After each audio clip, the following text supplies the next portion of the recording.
Today we're making one of my favorite dishes, stewed chicken. Let's go. Now my chicken was seasoned overnight and all the ingredients are in the caption below. Then we're going to go ahead and put some oil in our pot and we're going to start burning our sugar. Once the sugar starts to caramelize, just like this, we're going to go ahead and put our chicken in. Now the pieces of chicken I'm using is just a combination of leg and thighs cut up into small pieces. Once we put our chicken in the pot, we're going to cover it and let the chicken release its natural juices. After about 3 to 5 minutes, we're going to go ahead and add some more water.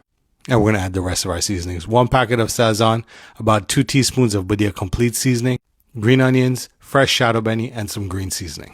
Now this next step is optional. I'm adding about 1 tablespoon of ketchup. Then we're going to go ahead and give the pot a good mix.